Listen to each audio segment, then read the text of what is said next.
da Igreja Assembleia de Deus, Ministério Semeando Almas, na cidade de Poá Grande, São Paulo. Queridos, eu venho vos falar nesta noite que tem uma igreja sendo muito perseguida pelos estudiosos, filósofos e até teólogos.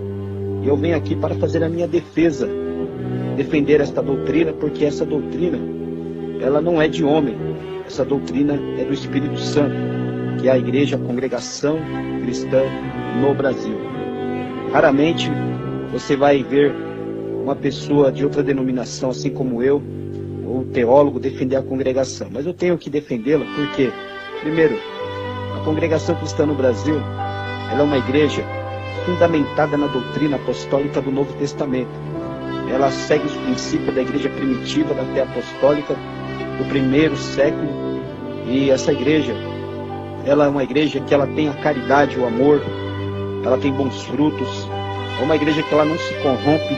Muitas igrejas do passado se misturaram com o mundo, se contaminaram. Outras entrou a vaidade, a soberba, a idolatria, entrou músicas mundanas, como nos dias atuais. Hoje em dia, você entra nas igrejas, você não sabe se é igreja ou um salão de baile.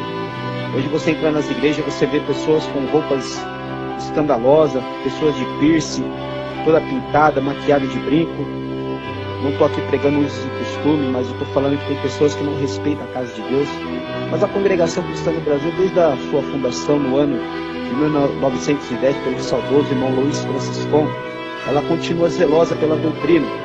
Muitos a têm como exclusivista, como seita, como heresia.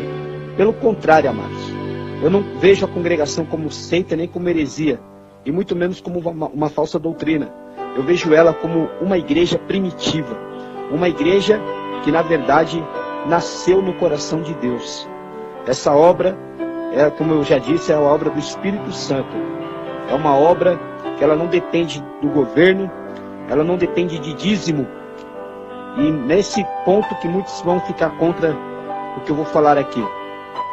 Eu sei que realmente a igreja precisa de uma contribuição para manter as suas contas em dia, água, luz, manutenção. Mas, amados, o dízimo foi até o profeta Malaquias. Dízimo é coisa da lei, não da graça. Infelizmente, hoje não se prega isso nas igrejas, porque se pregar, muitas pessoas vão acabar se desviando da igreja, saindo fora da igreja. Mas a verdade tem que ser dita. Se nós não podemos falar em púlpito, nós falamos através da rede social, através do WhatsApp, através dessas mensagens. Eu quero dizer que Jesus, ele cumpriu a lei. A igreja primitiva do Novo Testamento, ela não pedia dízimo, ela pedia coleta. Se você ler as cartas de Paulo aos Coríntios, lá na Epístola de Pedro, fala sobre a contribuição da coleta para ajudar os necessitados. As pessoas ajudavam a obra com a coleta, não com o dízimo. O dízimo foi para a tribo de Levi. A tribo de Levi tinha os levitas que adoravam a Deus e tocavam instrumentos. Eles dependiam do dízimo. O dízimo era também oferecido sacrifício diante do sumo sacerdote. Isso era a lei. E o dízimo foi imposto para os judeus, não para os gentios. Não para o povo da dispensação da graça. E a única igreja que segue esse princípio realmente é a congregação cristã no Brasil.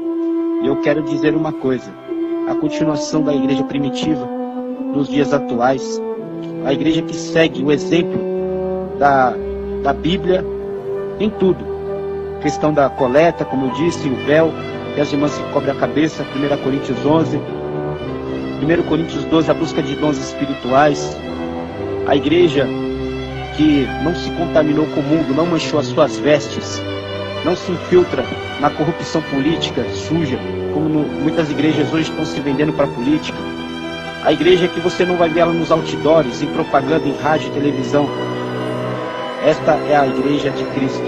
Esta é a igreja que não está contaminada com o pecado. Realmente toda igreja vai ter o joio e o trigo, mas naquele dia o pastor Jesus Cristo vai separar os bodes das ovelhas e o trigo vai separar do joio. Isso tem em todos os lugares. Mas eu quero dizer uma coisa, em questão de exemplo, em questão de originalidade com a Bíblia Sagrada, de princípios bíblicos, a congregação cristã no Brasil está de parabéns. Eu, evangelista Douglas Ribas, aqui de Poá, considero a congregação cristã no Brasil como a verdadeira noiva de Jesus Cristo. A igreja imaculada, a igreja que um dia ela vai morar no céu ao soar da última trombeta. E aqueles que são de outras denominações, que estiver fazendo a vontade de Deus, dando bons frutos, não se contaminando com o mundo, também o Senhor vai vir salvar. Então, amados, o que eu quero dizer, não vamos julgar a congregação cristã no Brasil pelo que as pessoas falam ou por opiniões alheias. Procure conhecê-la primeiro. Depois que você conhecer, você vai ver que este comentário que eu estou fazendo realmente faz sentido e é verdadeiro. Que Deus abençoe a todos, em nome do nosso Senhor Jesus Cristo. Amém.